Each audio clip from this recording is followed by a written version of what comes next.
ভুল দেখছি নাকি লাগে ধাঁধা সব এই যে এক আজব কেস তাকে যে করবে ফেস হারাবে ধৈর্য হারাবে সবই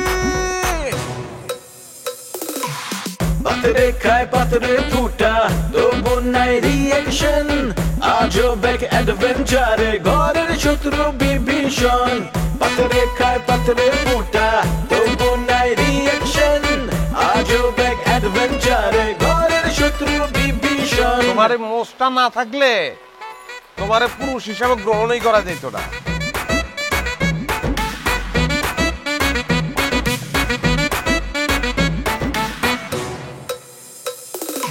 হুশ নাই তবু তার আওয়াজে বেহুশ পুরা দুনিয়া এই মুখের কথা কাইরা নেয় জাস্ট একটা থাবা দিয়া এই কিছু ঘটায় কিছু রটায় কিছু ঢাকে ছাই দিয়ায় অন্যের ঘরে দুঃখ দেখা পাগলায় হয় দরদিয়া কারো মনে শান্তি নাই আবার কাউরে কিলায় ভূতে শয়তান যখন লারে চারে গিদায় পান্তা ভাতে রাজনীতির পলিটিক্স আর পলিটিক্সের রাজনীতি বিপদ আপদ দেখা কয় মামা নাইগা কোনো গতি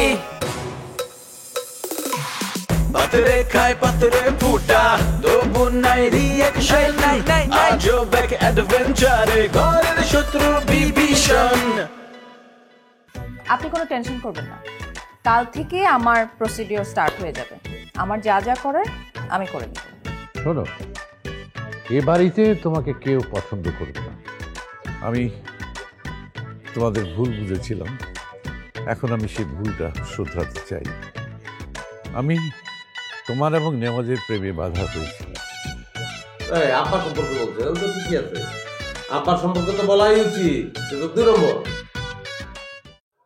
আমি মানুষের বিচারের চেয়ে প্রকৃতির উপরেই বেশি ভরসা করি কারণ আমি জানি প্রকৃতি মানুষের থেকেও অনেক বড় বিচারক তারপরেও আপনি আমাকে এভাবে ছাড় দিবেন আমি ছাড় দিব না না বাবা আমি ছাড় দিলেও উপরে একজন আছেন না উনি ছাড় দিলেও ছেড়ে দেন না আহা মানে ঠিক আছে আম্মা আপনি সুন্দর কথা বলেছেন কথা ঠিকই আছে কিন্তু আম্মা যে ব্যাপারটা যে পরিবেশটা তৈরি হচ্ছে সেই ব্যাপারটা কিন্তু এইভাবে সব কিছু ছেড়ে দিলে হবে না আপনার ধরতে হবে আপনি জাস্ট একটু অভিযোগ করেন ব্যাপারটা ঘটে যাক মানে আমি তো বাইরের লোক আমি তো বেশি কথা বলতে পারি না জাস্ট বলে ফেলেন আপনি এত কথা বলছেন না আপনার বকবকের মাত্রাটা একটু বেশি হয়ে যাচ্ছে না আপনার বকবকের মাত্রাটা একটু বেশি হয়ে যাচ্ছে না তাহলে অসুবিধা নেই বেটার আসলে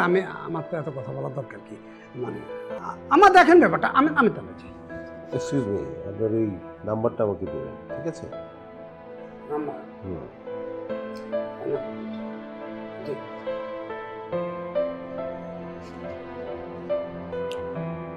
আন্টি আমি বুঝতে পেরেছি যে আঙ্কেল এরকম কাজ করাতে আপনি অনেক বড় দুঃখ পেয়েছেন পাওয়াটাই স্বাভাবিক তো আপনি আগে নিজে ঠিক হন নিজেকে বোঝান স্থির হন তারপরে যদি মনে হয় কোনো অভিযোগ করবেন তো করবেন আমি আছি আপনার সাথে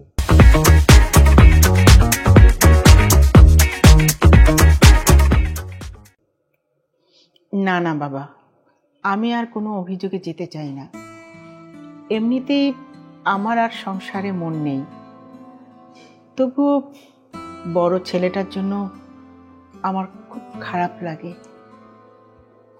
আন্টি চিন্তা করবেন না সব ঠিক হয়ে যাবে আর ঠিক এত দিনেও যখন ঠিক হয়নি কিছু আর কি কিছু ঠিক হবে আন্টি আধার যখন ঘনিয়ে আসে তখন দিনের আলোর সূচনা হয় ছোটবেলায় বইতে পড়েছিলাম বাস্তবেও দেখবেন এরকমটি হবে তোমার কথাই যেন সত্যি হয় বাবা আচ্ছা নেওয়াজের বিয়ে নিয়ে বলে অনেক ঝুট ঝামেলা হচ্ছে হ্যাঁ তা তো হচ্ছেই এমনিতেই বিয়েটা মনে হচ্ছে প্রহসনের বিয়ে আদৌ এটা ঠিক হবে না কি হবে কে জানে আমারও তাই মনে হচ্ছে দেখা যাক কি হয় তবে আন্টি আপনি কোনো দুশ্চিন্তা করবেন না কারণ বয়স তো হয়েছে, এই বয়সে যদি চিন্তা ভাবনা করেন তাহলে শরীর খারাপ হয়ে যাবে, না, দেখবেন না, সব ঠিক হয়ে যাবে। ঠিক আছে বাবা। আন্টি তাহলে আমি উঠি।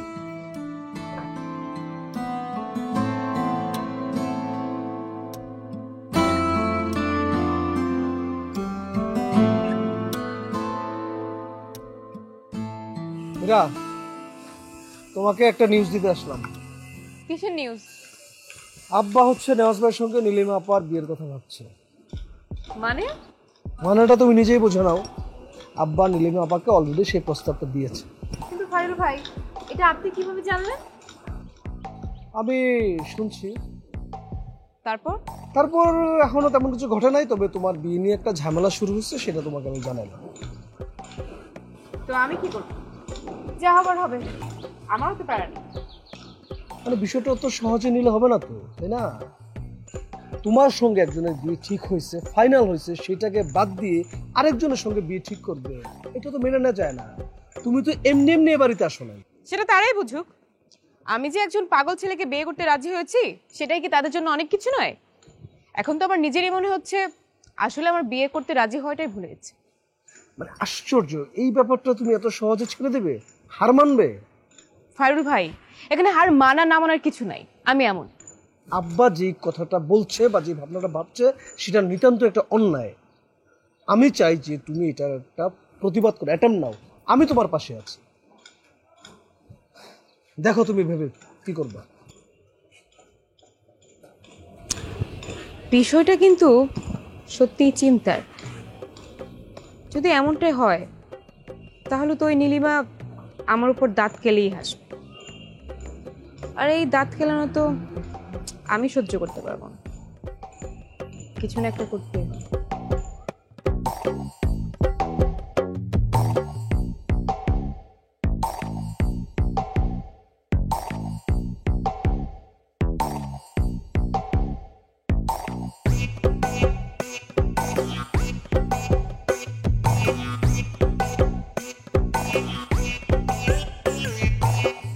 আরে আপনি ভাত খাচ্ছেন?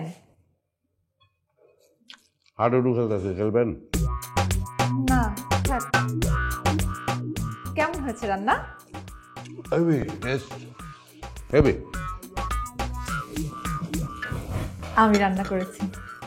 আরে বলেন কি, তাহলে তো আমার বাপের আপনার বিয়ে না করে কুক হিসাবে আপনার রাখা উচিত ছিল। ডেলি মজার খাউন খাইতাম। আমার কোনো আপত্তি নেই, আমি কুক হিসেবে বাড়িতে থাকতে রাজি আছি। বাহ, তাহলে তো ডেলি ডেলি মজার খাউন খাবো, তাই না ছোট আম্মা? হ্যাঁ, কি বললেন? ছোট আম্মা? পাগল ছাগল হইতে পারি, কিন্তু রিস্তায় তো ভুল করবো না আমি। সম্পর্কে আপনি আমার ছোট আম্মা, ছোট আম্মারে তো ছোট আম্মাই বলতে হইব। আপনার একটা সম্মান আছে না, সেটা আমার দিতে হইব না ছোট আম্মা? বলেন। আমাকে এত তেল দিচ্ছে, ও ধান্দাটা কি? কি ভাবতেছেন ছোট আম্মা? আপনি আমার সঙ্গে খাওয়া শুরু করেন না ছোট আম্মা। হ্যাঁ হ্যাঁ। কি খাবেন ছোট আম্মা বলেন? ভাইয়া, হুম, কি করছো তুমি? ভাত খাইতেছি। শেষ পর্যন্ত তুমি ফ্যাসিস্ট মহিলার সাথে এক টেবিলে বসে খাচ্ছ? ঠিক ভাইয়া। সমস্যা কি? আম্মার এটা আম্মা না? আরে আমি কই বসে রয়েছি? হ্যাঁ, এখানে বসে আমি ভাত খেতেছি। সর্বনাশ, এই আমার তোল, আমার উঠা, চেয়ার থেকে উঠা। তোমাকে তুলবো কোথায় আমি? আমি তো অবাক হয়ে যাচ্ছি, আমার বিশ্বাস হচ্ছে না তুমি তার সাথে বসে এক টেবিলে বসে খাচ্ছ, তার হাতে রান্না মুরগি খাচ্ছ। আরে ধরো বেটা, আমি কি ইচ্ছা করে খাইতেছি না, আমার জোর করে খাইতেছি। কি কি বলছেন এসব? আমি আবার আপনাকে কখন জোর করলাম? আর তাহলে কি আমি নিজে ইচ্ছা করে খাইতে বসছি? হ্যাঁ, তাই তো বসছে না। এই দেখো তোমার কাজটা কেমন লাগে না? আসলে হয়েছে কি বুঝছো, আমি মনে করছি যে মুরগির তো কোনো দোষ নাই, আমি তো মুরগির অপমান করতে পারি না, এই জন্য খাইতে বসছি। খাও, ইচ্ছে মতো খাও, পেট ভরে খাও, একদম আরামসে খাও।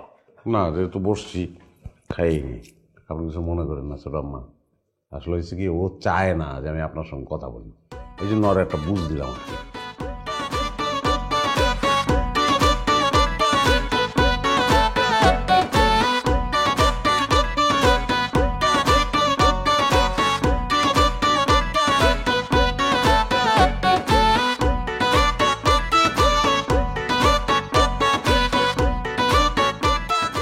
আঙ্কেল, আপনার সঙ্গে আমার কিছু কথা ছিল।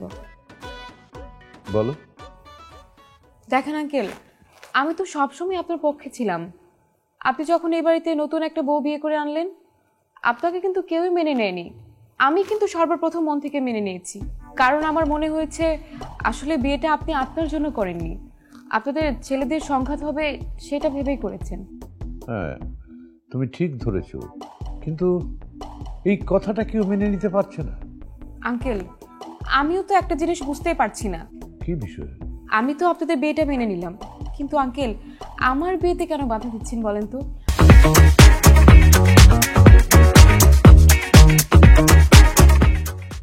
আমার কি অন্যায়? আমি কি কোনো ভুল করেছি? যদি আপনি বলেন যে আমার কোনো অন্যায় আছে, ভুল করেছি, তাহলে আমাকে বলতে পারেন, কোনো সমস্যা নেই, আমি শুধরে নিব। না না না না না, তুমি অন্যায় করবে কেন? এসব কথা তোমাকে কে বলেছে? কে বলেছে আঙ্কেল সেটা গুরুত্বপূর্ণ না জানা, গুরুত্বপূর্ণ হচ্ছে সত্যিটা জানা। বলেন আঙ্কেল। না, আমি তো তোমার বিয়ে নিয়ে কোনো বাগারা দিইনি। আমিও তো সেটাই জানি, কারণ আমি এই বাড়ি থেকে অনেক আগে চলে যেতে চেয়েছিলাম, অনেকবার চলে যেতে চেয়েছিলাম, শুধুমাত্র আপনি আটকিয়েছেন। বারবার বলেছেন মা তুমি যেও না, তুমি চলে গেলে আমার নেওয়াজের কি হবে। আমিও তো নেওয়াজ ভাইয়ের কথা চিন্তা করেই এই বাড়িতেই রয়ে গেলাম। তুমি ঠিক বলেছো, আমি তো চাই নেওয়াজের সাথে তোমার বিয়ে দিতে, কিন্তু নেওয়াজ কি শুরু করেছে বলো তো? তুমি তাকে লাইনে আনতে পারছো না কেন? আঙ্কেল, নেওয়াজ ভাইকে লাইনে আনা তো কোনো ব্যাপার না। ব্যাপারটা হচ্ছে আপনি তো চেয়েছেন নীলিমার সঙ্গে তার বিয়েটা দিতে। আশ্চর্য, এসব কথা তোমাকে কে বলেছে? কে বলেছে সেটা নিয়ে আমি আপাতত ভাবছি না, মানে সেখানে আমার কিছু বলারও নেই। আমার খুব জানার ইচ্ছা আপনি বলেছেন কি। দেখো, আমি পলিটিশিয়ান, অনেক সময় অনেক কথা অনেক জায়গায় আমাদের বলতে হয়, কিন্তু যেটা সত্য, যেটা কার্যকর, সেটাই কিন্তু আমরা সবসময় করে থাকি। হয়তো কোনো সময় আমি নীলিমার ব্যাপারে কিছু বলতে পারি, কিন্তু তার মানে এই নয় যে আমি নীলিমার সাথে নেওয়াজের বিয়ে দেব। শোনো, নীলিমার সাথে যদি বিয়ে দেওয়ার কথা হতো তাহলে আমি আগেই দিতে পারতাম, কিন্তু নীলিমা কোনো বংশের বিয়ে না। আমি চেয়েছি সবসময় যে একটা বংশীয় মেয়ের সাথে নেওয়াজের বিয়ে দিতে, এবং সে কারণে আমি তোমার সাথে বিয়েটা দিতে চাই। আপনার পলিটিক্সের মতোই আমাকে আবার সান্ত্বনা দিচ্ছেন না তো? আরে না না না, শোনো, আসলে একটা টোপ হিসেবে ওকে এই কথা বলেছি, কিন্তু বিয়ে ওর সাথে আমি দেব। আঙ্কেল, আপনার কথায় আমি ভয় পাচ্ছি, আবার একদিকে আশ্বস্ত হচ্ছি। ও শোনো, ভয় পাওয়ার কিচ্ছু নেই। বিয়ে আমি তোমার সাথেই দেব, কিন্তু নেওয়াজকে একটু লাইন আনার চেষ্টা করো। তুমি গ্রিন সিগন্যাল দিলেই আমি বিয়ের কাজ শুরু করে দেব। আঙ্কেল, নেওয়াজ ভাইকে আমি ঠিক বুঝে উঠতে পারি না। শোনো, লোকে বলে নারীকে বোঝা দেয়, কিন্তু আমার এখন মনে হচ্ছে নারী নয়, পুরুষকে বরং বোঝা দেয়। কাজেই সেই সব বিবেচনা করে, সব কিছু চিন্তা ভাবনা করে তুমি আগাও, তুমি নেওয়াজকে বিয়ে করে ফেলো, আমি আছি তোমার সাথে। ওকে? জি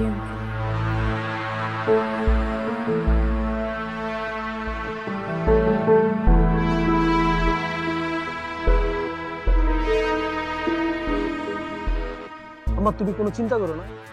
ভাইয়ারা ফেল মারছে বলে তুমি ভাইবো না যে আমি উপলটে নিব। আমি তোমার অধিকার আদায় করে ছাড়বই, প্রয়োজনে আমি রাজপথে নামবো। থাক বাবা, আমি এখন আর এইসব নিয়ে ভাবছি না। তোরা সবাই ভালো থাক, সবাই ভালো থাকুক, এটাই আমি চাই। না না মা, তুমি এটা বললে হবে না তো। মা যদি ভালো না থাকে তাহলে কোনো সন্তান ভালো থাকতে পারে না। আর দাদিও আলটিমেটাম দিচ্ছে, আব্বাকে নতুন বউ সহ বাড়ি ছাড়তে হবে। সে বাড়ি ছাড়ার লোক? আমি বলছি তাকে বাড়ি ছাড়তে হবে, মানে ছাড়তে হবেই। তবে এটাও সত্য, উনি একটু চক্রান্ত শুরু করছে। চক্রান্ত? কি চক্রান্ত? দেখ বাবা, তোদের কারো কোনো ক্ষতি হোক এটা আমি চাই না। আমাদের ক্ষতি নিয়ে তোমার ভাবতে হবে না। তার কোনো চক্রান্ত সফল হতে দিব না। তবে তুমি একটু সাবধানে থাকো। আমার আর সাবধানে থাকা? আমার তো সব শেষই হয়ে গেছে। না মা, এটা বললে হবে না তো। গভীর ষড়যন্ত্র চলতেছে, চক্রান্ত চলতেছে। যে নীলিমা আব্বাকে আমরা এত ভালো জানতাম, সেও আব্বার সাথে চক্রান্তে জড়াইছে। মানে মানে আব্বা তারে বড় ভাইয়ের সাথে বিয়ে দিয়ে তার হয়ে কাজ করার জন্য প্রস্তাব করছে, সেটা আমি নিজের কানে শুনছি। তারপর? না, নীলিমা আপা রাজি হয় নাই, তবে সে আব্বাকে সাহায্য করার জন্য রাজি হয়েছে। অসম্ভব, অসম্ভব। নীলিমা এটা কিছুতেই করতে পারে না। এখন তো যা করছে সবই অসম্ভব, কিন্তু কাকে রেখে কাকে বিশ্বাস করবো সেটা বলো। কিন্তু যাই হোক ঘটনা, আমি নীলিমাকে অবিশ্বাস করতে পারবো না। আম্মা তুমি ভুলে যাও না, তার একটা ক্ষোভ আছে আমাদের প্রতি। ক্ষোভ? কিসের ক্ষোভ? সে যখন ভাইয়াকে বিয়ে করতে চাইছে তখন তো আব্বা রাজি হয় নাই, কিন্তু আমরা তো এটার বিরুদ্ধে কোনো প্রতিবাদ করিনি। এখন সে ভাইয়াকেও বিয়ে করতে চায় না, কেন জানো? কারণ ভাইয়া পাগল।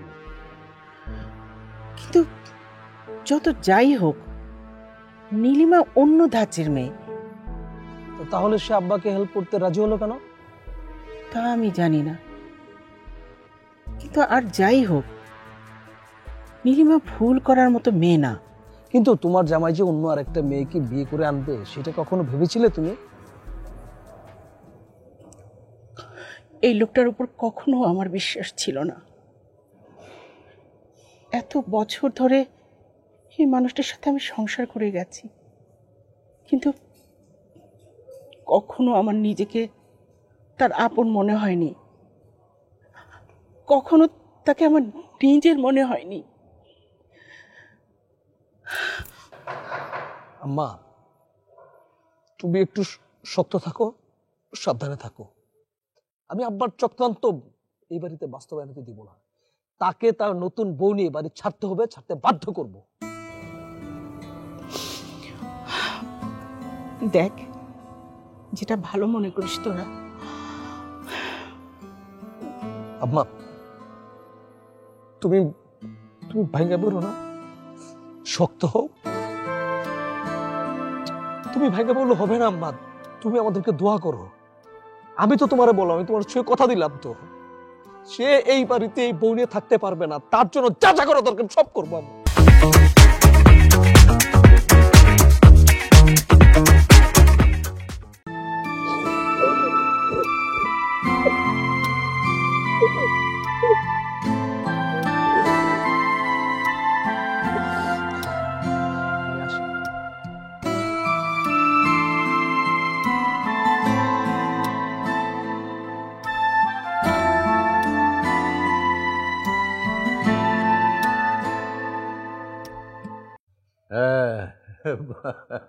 বলো বলো, তোমার আপডেট বলো, কজনের মন জয় করলে তুমি? এখন পর্যন্ত ওই পর্যায়ে যায়নি, এখন অবজারভেশনে আছে, দেখি কার কার মন জয় করতে পারি। কিন্তু আমার ফার্স্ট টার্গেট ছিল আপনার বড় ছেলে। ওকে একটু বাজাতে চেয়েছিলাম, কিন্তু দেখলাম ও পাগল হলেও তালে ঠিক আছে। কেন? ও আমাকে ছোট আম্মা বলে ডেকেছে, কিন্তু যে খায়রুল আসলো পোল্টে নিয়ে নিল। ব্যাপারটা বুঝলাম না। ও, আমি বাবা হয়েই একদিন ওকে ধরতে পারলাম না, আর তুমি একদিনেই ওকে ধরতে পারবে? এটা সম্ভব? তা ঠিক, কিন্তু ও পাগল না। আমার কাছে কেন জানি মনে হয় ও পাগল হওয়ার ভান করে। না, তা হবে কেন, ও ওইরকম। তারপরও আমার জানি কেমন একটা জানি মনে হচ্ছে যে ওর কোনো একটা সমস্যা আছে, কিছু তো একটা আছে। কথা আছে, কথা আছে, ভালো কথা, কিন্তু এরকম অভদ্রের মতো আমাকে জিজ্ঞাসা না করে রুমে ঢুকে বললি কেন? সরি, আমার ভুল হয়ে গেছে। তো এখন কি আমি বাইরে গিয়ে আবারও পারমিশন নিয়ে আসবো? না, কি বলবি বল। আহা, বাদ দিন না, ছেলে মানুষ খামাখা শুধু শুধু বকাবকি করছেন। ওর বাড়ি, ওর বাবার ঘর, না বলে আসতেই পারে। আমি বেশি কথা বলবো না, আমি আপনাকে একটা আলটিমেটাম দিতে আসছি। কিসের আলটিমেটাম? দাদি আপনাকে কি বলেছে আপনি বেশ ভালো করে জানেন। আমি আপনাকে 3 দিনের আলটিমেটাম দিতে চাই। মানে কি? এই, তোকে এই আলটিমেটাম এক্সিকিউট করতে কে দিল? আমার দাদি। হ্যাঁ, আমার দাদি আমাকে দিচ্ছে। আপনি কি মনে করছেন আপনি সবাইকে কব্জা করছেন বলে আমাকেও করবেন? প্রশ্নই আসে না। আমি আপনার সম্পত্তি চাই না। এই মহিলাকে নিয়ে আপনি এই বাড়ি থেকে বের হয়ে যাবেন, এটা আমার সাফ কথা। এই বাড়ি তো আমার। নো, এবারে আপনাও না, এই বাড়ির দাদির, সেটা আমি জানি। আর আপনি যদি ভালো ভালো না যান, আইনি ব্যবস্থা নিতে বাধ্য হবেন। তুই আমাকে আইন শেখাতে আসছিস? আমি আইন? যা বলা সেটা আমি বলছি, আপনি চলে যাবেন এটাই সাফ কথা। আমি কিন্তু চাইলে আরো অনেক বেশি অ্যাকশন নিতে পারতাম। দুর্ভাগ্যজনক হলো সত্য যে আপনি আমার বাবা, সেজন্য আমি কিছু বললাম না। আমি এই বাড়ি ছেড়ে যাব না। দেখি তুই আমাকে কিভাবে এই বাড়ির থেকে সরাস। আহা, আপনি একটু শান্ত হন তো, শান্ত হন। ছেলে মানুষ কি বলতে কি বলে ফেলে, আপনি সেটা ধরে বসে ওকে বকা দিচ্ছেন। না না না, কি বলতে আমি কি বলি না, আমি যা বলছি স্পষ্টতই বলছি। যদি আপনি না, যদি তুমি তোমার বউ নিয়ে বাড়ি থেকে না যাও, আমি ভাঙচুর করবো, আগুন ধরাই দিব। তুই জুতো দেখেছিস? হ্যাঁ, তোকে জুতো মেরে সমান করে দেবো। স্টুপিড কোথাকার। আর রাখেন আপনার স্টুপিড। 3 দিন আগে আলটিমেটাম দিলাম, ফুল এন্ড ফাইনাল। 1 ড্রাম কেরোসিন তেল এই বাড়িতে ঢেলে দিব, সবকিছু জ্বালিয়ে দিব আমি।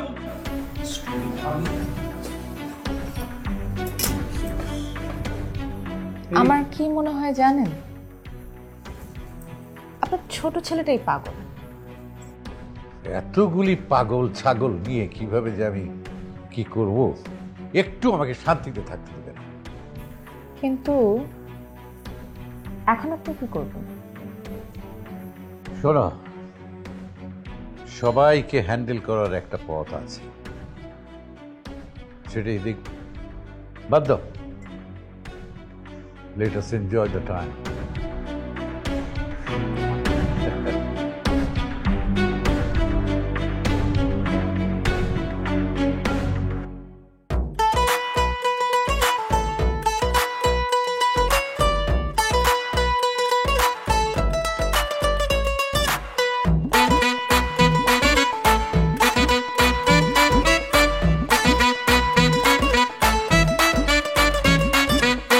আরে আরে হচ্ছেটা কি, চোখে ভুল দেখছি নাকি, লাগে ধাঁধা সব। এ যে এক আজব কেস, তাকে যে করবে ফেস, হারাবে ধৈর্য, হারাবে সবই। পাতরে খায় পাতরে ফুটা,